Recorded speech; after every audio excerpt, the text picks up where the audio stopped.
I have dedicated my career to working with the poorest and most vulnerable people in society through my work with victims of domestic and sexual violence.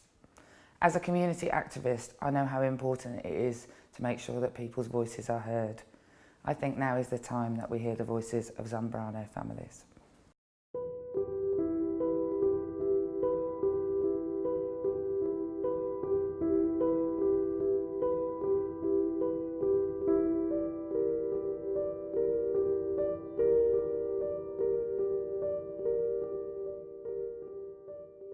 This is a film based on the stories and experiences of 5 Zambrano families based in the West Midlands. Their identities have been made anonymous, but their voices are real. Based on a European Union Court of Justice ruling in 2011 on the case of Reliant Zambrano, it gave the right for such families to reside, if they were, the primary carer of a British citizen who is residing in the UK and able to demonstrate that their British citizen children would be unable to reside in the UK or another European Union state if their primary carer was required to leave. This has provided some protection to Zambrano Carers. We do not have any accurate numbers, as local authorities in the region do not collect any consistent data, and some London borough councils are dispersing families without any consultation or communication with local authorities in the region. Typically, though, these are single mothers of British citizen children. For many of them, they have been in the UK for many years and made a life for themselves here. I'm a young woman from Gambia, which is in West Africa. I came here back in 2008 and, to study as a student. And I have a degree in business management. That was 2012. Immediately I graduated, I had a job. I was working as an office administrator, which paid well and all. There can be various reasons why their family circumstances have changed, illustrated here. Happily married. Things were going on fine. After I had my baby, things started falling apart with my husband, and just came one day from my friend's house after I had the baby, because I had cesarean, so I had to be with someone to help me. So when I came back home after 2 weeks, I found that the locks were changed by the father of my daughter. Since their family circumstances have changed, the primary carer looks to regularise their immigration status with the Home Office, as their children are British citizens and have the right to reside here.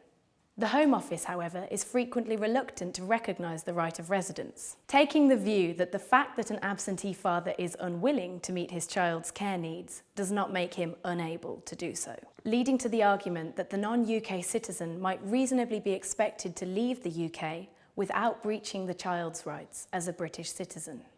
This, in effect, leaves Zambrano families in a form of legal limbo, unless and until they are able to apply to the Home Office for leave to remain. Changes and cuts to legal aid in 2013 means that Zambrano carers are not able to access public funds to cover the costs of legal representation in order to regularise their immigration status or challenge their access to state support. The cost of applying for leave to remain in the UK is expensive when you have little disposable income. When I met the solicitor, at first I had to pay him. I still have a bill that is sky high. He keeps asking for his money, and without his money he's not willing to go any further. He's literally over £1,000. The cost of applying for leave to remain in the UK is a fee of £649, plus a health surcharge of £500 per individual, a total of £1,149. While these can be waived by the Home Office if a family is destitute, in a lot of cases, legal action has to be threatened before it is granted. Zambrano families can find it difficult to know who they should contact to find out about their rights and get support. I was sent to Women's Aid, who at first said they couldn't help me, but they did point me in the direction of social services, which at first, hearing social services, I was nervous, thinking the stigma around social services is removing children from their homes with their parents. So I was thinking, no, I don't want their help. I'll find another way. But it became more and more difficult, so I had no choice. So I rang up my work at Women's Aid and said, fine, go ahead. Let them know we need help. We spoke to one advocacy and advice agency in Birmingham who has supported many Zambrano families. Who are Zambrano families? Zambrano families can be categorised as families in which the primary carer is a non-European national, but has a caring responsibility for a child who is a British citizen. And removal of that non-European national would prevent that child from enjoying his or her European Union citizenship. And what are their rights? The Zambrano ruling allows people the right to reside in the UK. So they have a right to reside and a right to work, but they do not have the right to access public funds, social housing, anything along those lines. So what kind of support can Zambrano families expect? The courts have determined that any social assistance due to families in that situation who are in need should be provided via Section 17 of the Children Act. What kind of accommodation can they expect? Very frequently, families are just housed in what's supposed to be short-term bed and breakfast accommodation, just one room very often. But it isn't short-term in actual fact because there's no regulation on how long families can be supported in such accommodation under Section 17. I've known families to stay in one-room hostel accommodation for years on end. So what's the route out of this? To get out of that situation, applicants need to make an application for leave to remain. Leave to remain being a distinct category of immigration status from the right to reside they already have.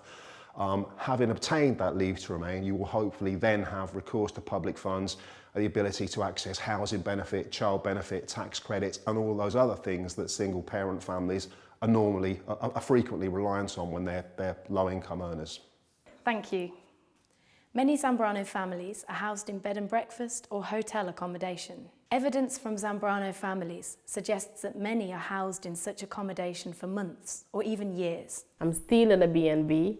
It's November and it will be a year. Zambrano families' experiences of local authority social services support can be difficult, inconsistent and unclear. I went to the local authority. They put me up for around some months. I had an application in the Home Office, but to them it seems like it wasn't going to be successful, so they got the police and they arrested me and threw me and my son outside in the cold on the street. I literally had to take the local authority to court because they wouldn't offer any support. Some families experience an attitude of hostility and disbelief. One Zambrano carer was asked by her social worker. Her question to me was, how the heck did you find yourself in this kind of position? What did you do to put yourself in this position? As well as some families experiencing a lack of clear policies and procedures on which social workers are making decisions. I was promised that I was going to get the child in need plan and also I was going to get a new worker. To my surprise, what the manager of that service did was just to print out things from the internet, which when I received it, I wasn't aware of it because I was reading it and I saw that my advocate was also written down. And then I went to him. I said, "Oh, I saw that you've been written on the children's services thing." But when I gave it to him, he said to me, "No, this is not their policy. It's just like a report, an annual report that they do."